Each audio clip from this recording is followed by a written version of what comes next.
WhatsApp guys, আজকে আমরা চলে এসেছি নদীর পাড়ে আশিক সারোয়ার ভাইয়ের বাসায়। আশিক সারোয়ার ভাই he was kind enough to host us. তো ওনার এই ছাদটা ফ্যান্টাস্টিক। আমরা পরে আপনাদেরকে একটু ঘুরে দেখাবো ওনাদের ছাদটায় কী আছে না আছে, but this view is fucking magnificent. স্মেলের ব্যাপারে অতটা বলতে পারতেছি না, কারণ এখানে পাশেই অ্যাকচুয়ালি হাট বসছে। স্মেল তো ইউনো কোরবানিদের সময় যেরকম স্মেল আসে, আটতলা ছাদের উপরে এসেও কোনো রেহাই নেই। Anyways, part of life, part of the culture, part of religion. তো আজকে আমরা কথা বলবো নিয়াজকে নিয়ে। No, not this Niaz. আজকে আমরা কথা বলবো নিয়াজ মেহেদির এই ট্রিলজিটা নিয়ে। এটাকে আমি ট্রিলজি বলতেছি কি জন্য, কারণ এই এখানে তিনটা বই আছে। একটা হচ্ছে মরকট মঞ্জিল, একটা আওলাদ মিয়ার ভাতের হোটেল, আর একটা হচ্ছে আবার আওলাদ মিয়ার ভাতের হোটেল। তিনটা বই। আর এটা তিনটা বইয়ের অ্যাকচুয়াল ক্রনোলজি সাজানোটা একটু মুশকিল, কারণ হচ্ছে যে আওলাদ মিয়ার ভাতের হোটেল আর আবার আওলাদ মিয়ার ভাতের হোটেল এগুলোর মধ্যে হালকা একটা ক্রনোলজি আছে, বাট ওইটাও মানে খুবই disconnected. But I would say যে তিনোটা স্ট্যান্ডালোন কাহিনী। বাট ব্যাপার ট্রিলজি কেন বলতেছি, কারণ তিনোটা বইতে সেম ক্যারেক্টারগুলো এগেন অ্যান্ড এগেন ক্যামিও দিচ্ছে। আর বিশেষ করে Awlad Mia, he is the central character here, এবং এর ক্যামিও আপনি তিনোটা বইতে খুব প্রমিনেন্টলি পাবেন। আর যদি আমি বলি 3 নম্বর যে বইটা আবার আওলাদ মিয়ার ভাতের হোটেল, এইখানে হি ইজ দ্য মোস্ট প্রমিনেন্ট। এখানে ওনার ভূমিকা সবচেয়ে বেশি প্রকট হয়ে ওঠে। তো নিয়াজ, এই তিনটা বইয়ের মধ্যে থেকে একটাও কি তুমি পড়ছো? মরকট মঞ্জিল পড়ছো? এটা তুমি পড়বাই। তো মরকট মঞ্জিল এটা কি বইমেলার আগে বাইরে ছিল না? হ্যাঁ, এটা আগের বই, এটা 22-এর বই, 2022-এ। বাট এই বইমেলাও তো এটা দেখলাম যে খুব ভালো চলছে। এটা সেকেন্ড এডিশন এখন চলতেছে। এটা সেকেন্ড এডিশন চলতেছে। এটা সতীর্থ প্রকাশন। আচ্ছা, আর এই বাকি দুইটা আওলাদ মিয়ার ভাতের হোটেল, আওলাদ মিয়া ভাতের হোটেল যখন প্রথম রিলিজড হয়েছিল তখন মনে আছে যে তখন এতটা হাইপ পায় নাই বইটা। লাইক কিছু পাঠক নিছে, কিছু রিভিউ আমি দেখছি, তখন আমি নিজেও সংগ্রহ করি নাই। কিন্তু যত দিন গড়াইছে এটা পাঠক প্রিয়তা পাইছে, যে পাবলিক আস্তে আস্তে এটার মানে এটা যে বইটা যে ভালো এটা মানুষ বুঝতে পারছে, এবং তখন থেকে সংগ্রহ করা শুরু করছে। এবং এর ধারাবাহিকতাই হচ্ছে পরের পার্টটা লিখছে আবার আওলাদ মিয়া ভাতের হোটেল, যে না, যে পাঠক যেহেতু পছন্দ করতেছে আওলাদ মিয়া ক্যারেক্টারটা, তাহলে আমি কেন আর ট্রাই করি না এটা নিয়ে। একজন রিডারের পয়েন্ট অফ ভিউ থেকেই বলি, আমি প্রথম এটা পড়ছি, এটা বইমেলাতে আমার চোখে পড়ে, দেন আই কালেক্টেড ইট। আমি নিয়াজের কাছ থেকে এটা নিছি, নিজের কাছ থেকে এটা পড়ছি, এবং এখানে আমার ওই যে আমি আওলাদ মিয়ার ক্যারেক্টারটা সম্পর্কে জানতে পারি।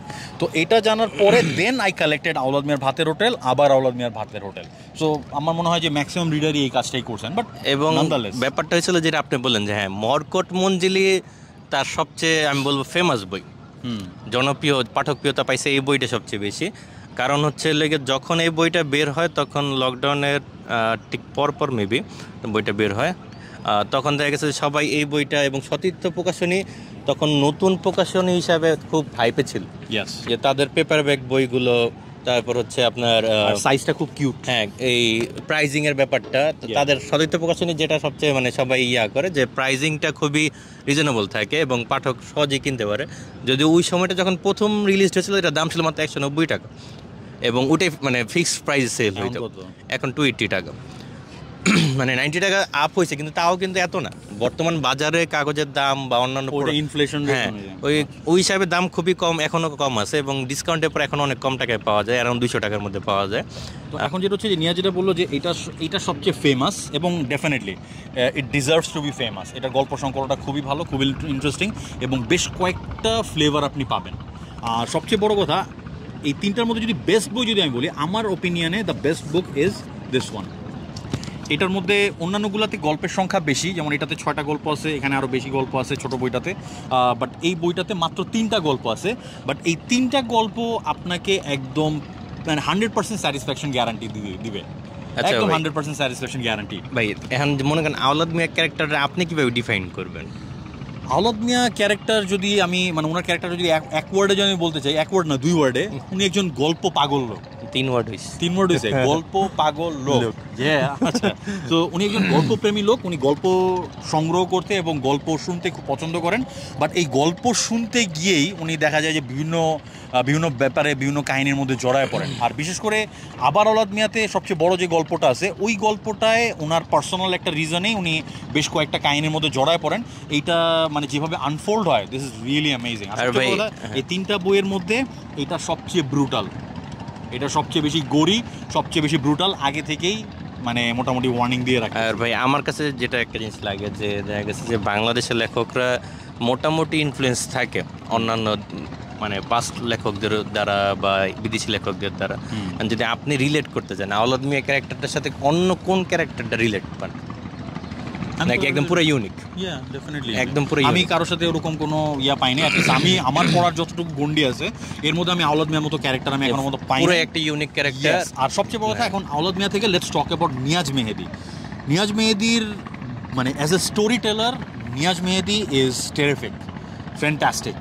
আর ওনার গল্পর মানে বলতে গেলে এখানে যতগুলো পেজ আছে একটা পেজও মানে আমি বাই করতে পারি না যে এই পেজটা না হইলেও হয়, বা ফ্লাফ যেটা হচ্ছে অনেক সময় আছে না যে কলেবর বাড়ানোর জন্য অনেক রাইটাররা বিভিন্ন মানে দেখা যাচ্ছে যে মানে কিছু যে জিনিসটা না মানে কাহিনী একটু স্লো করে ফেলেন বা যে জিনিসটা অবতারণা করার দরকার নাই ওটাও অবতারণা করে ফেলেন। এখানে একটা পেজ আমি ফ্লাফ পাই নাই, কাহিনী আগায় খুব দ্রুতভাবে এবং খুব দ্রুত মানে জিনিসটা মানে এবং শেষের দিকে যখন আনফোল্ড হয় নাটকীয়ভাবে একটা স্মুথ একটা ফ্লো মেনটেন করে, খুব মানে কাহিনীর ধারাবাহিকতা খুবই ন্যাচারাল, খুবই আমার কাছে ভালো লাগছে। সো মানে নিয়াজ মেহেদির ফার্দার যদি কোনো বই আসে I am definitely gonna look forward to it. না ওনার সাথে আমার পার্সোনালি একদিনই দেখা হয়েছে, আমি তার সাথে দেখা করছিলাম বইমেলার মধ্যে। লাইক উনি ব্যক্তিগতভাবে খুবই একজন অমায়িক মানুষ, আমাদের পুলিশ ফোর্সের মধ্যে আছেন, উনি চাকরিরত।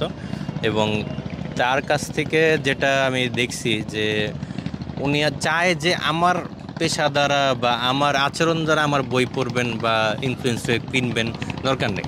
আমার বই আমার নিজের বই নিজের কথা বলতে। এবং উনি যে একজন মানে পুলিশ ফোর্সের যে চাকরিরত অবস্থায় রয়েছেন এটা ওনার বই পড়া বোঝার কোনো উপায় নেই। হ্যাঁ, অনেক সময় যে মানে লেখক বাস্তব জীবনে যা তার কিছুটা শ্যাডো বা কিছুটা চলে আসে গল্পে, বাট এখানে মানে ওনাকে একদম পাকা রাইটারই মনে হয়েছে সবচেয়ে বড় কথা। যারা তার বই কিনতে আসে তারা তার বই কেনার জন্যই আসে, ওই যে কিছু থাকে না যে ভাইয়ের সাথে আমি পরিচিত তাই বই কিনতেছি বা ভাই ফেমাস এই জন্য কিনতেছি, ওরকম না, যে বইটা আসলেই ভালো তাই মানুষ খুঁজে খুঁজে কিনতে আসে। আর খুব ছোট ছোট মানে আমাদের আশেপাশে এক্সিস্ট করে এরকম খুব ছোট ছোট বিষয় বা যেগুলার অনেক সময় আমরা ডিপলি চিন্তা করি না, ওগুলোর এত পুঙ্খানুপুঙ্খ বর্ণনা দেওয়া আছে। ফর এক্সাম্পল এই আমি পুরান ঢাকায় থাকি, বাট এই মানে এখানে লাস্ট যে গল্পটা মরকট মঞ্জিল, এখানে পুরান ঢাকার এত ভিভিড একটা বর্ণনা আছে, মানে এটা খুব কম গল্পে আপনি পাবেন। আর 2 নাম্বার হচ্ছে এইখানে মানে আবারও আওলাদ মিয়ার ভাতের হোটেল, এখানে একটা গল্প আছে, ওই গল্পটা একটা সিনেমা হল বা লেট 80s বা আর্লি 90s একটা সিনেমা হল রিল দিয়ে যেগুলো চলতো ওগুলো কীভাবে চলে ওটার পুরো অপারেশন সিস্টেমটা এত সুন্দরভাবে উনি প্রেজেন্ট করছেন, এটা মানে কাবিলে তারিফ হয় ভাই, এটা ডেফিনেটলি। অনেক ব্যাকগ্রাউন্ডে অনেক ওয়ার্ক করছেন এই বইগুলো। তো সোজা কথা এই 3টা বই আমাদের মানে আমাদের পক্ষ থেকে হাইলি রেকমেন্ডেড। আর সবচেয়ে বড় কথা নিয়াজ, এই 3টা বই কি বুক হারবারে পাওয়া যাবে? হ্যাঁ, এনি টাইম এখন অ্যাভেলেবেল আছে। এই 3টা বই যদি আমি মানে কেউ একসাথে কিনতে চাই, এটা আমি রেকমেন্ড করবো ডেফিনেটলি এই 3টা বই একসাথে নেওয়ার জন্য, মানে এই ট্রিলজি হিসাবেই নেওয়ার জন্য, তাইলে আপনি প্রপার ফ্লেভারটা পাবেন। তো এই 3টা বই যদি কেউ একসাথে নিতে চায় তুমি একটা বান্ডল অফার দাও, কত লাস্ট রাখতে পারবা সবচেয়ে কম? এই 3টা বই কন্টেন্ট প্রোমো কোড সহ যে 3টা বই যদি একসাথে নেন সর্বনিম্ন রাখা যাবে হচ্ছে ওই 479 টাকা, মানে ধরেন যে 70 টাকা, 500 টাকারও কম, 500 টাকারও কম পড়বে। এবং একটা যে মানে যে ব্যাপারটা হচ্ছে মৌলিক বইগুলায় ডিসকাউন্ট কম দেওয়া যায় বাংলাদেশে একটা রয়্যালিটির ইস্যু থেকে, তাও দেখা গেছে বাতিঘরের বই হিসেবে একটু ডিসকাউন্টটা বাড়তি দেওয়া যাচ্ছে। দ্যাটস ফাইন, সমস্যা নাই। বাট এই 479 টাকায় এই 3টা বই, 479 টাকায় এই 3টা বই আপনারা পাবেন শুধুমাত্র লিংকন 10 প্রোমো কোড ইউজ করে। একটা ইম্পর্টেন্ট মানে জিনিস আপনি মিস করছে আমার মনে হচ্ছে, যে গল্পগুলার জনরা মানে খুব ভার্সেটাইল, অনেকগুলা জনরা টাচ করছে, কিন্তু মেনলি কি জনরার কথা যদি বলি, এটার একটা পার্টিকুলার জনরায় ফেলাটা একটু মুশকিল। হ্যাঁ, অতিপ্রাকৃত এখানে রয়েছে, ডেফিনেটলি সুপার ন্যাচারাল এলিমেন্টস আছে, হরর মানে হালকা হরর কিছু এলিমেন্টস আছে, দেন গ্রাম বাংলার কিছু মানে কি বলে চিরায়ত যে সমাজ ব্যবস্থা সেগুলোর কিছু প্রতিফলন আছে। আর অন টপ অফ দ্যাট এখানে কয়েকটা গল্পে এলিয়েনেরও হিন্ট দেওয়া আছে। আমার যেটা আমি বলবো যে আমার মানে পড়ার এক্সপিরিয়েন্স থেকে যে ভাই অতিপ্রাকৃত ব্যাপারগুলো যেভাবে তুলে ধরে, মানে হ্যাঁ মানে এটা মানে মনে হয় জানে আসলেই হতে পারে জিনিসটা। মানে বাস্তবিকতার গণ্ডির মধ্যে অতিপ্রাকৃত জিনিসটা উনি এত সুন্দরভাবে মেলবন্ধন করছেন, এইটা মানে এইটাই এই গল্পগুলারে এত বেশি উপাদেয় করে তোলে, যে বাস্তবের খুব কাছে। So he makes it seem believable, সবচেয়ে বড় কথা। সো এনিওয়েজ, তো thank you very much Niaz আমাদের সাথে থাকার জন্য আর এত সুন্দর একটা অফার দেওয়ার জন্য। সো রিমেম্বার, বুক হারবারে নক দিবেন 3টা বই একসাথে পেতে চাইলে, লিংকন 10 প্রোমো কোড ইউজ করবেন, তাহলে মাত্র 479 টাকায় এবং ঢের সারা বুকমার্ক সহ এই বই 3টা পেয়ে যাবেন। সো আজকে আমাদের এই রেকমেন্ডেশন এই পর্যন্তই। Thank you very much. ইনশাআল্লাহ আগামী কোনো ভিডিওতে অন্য কোনো বই নিয়ে কথা হবে। Till then, take care, stay safe and ciao চাও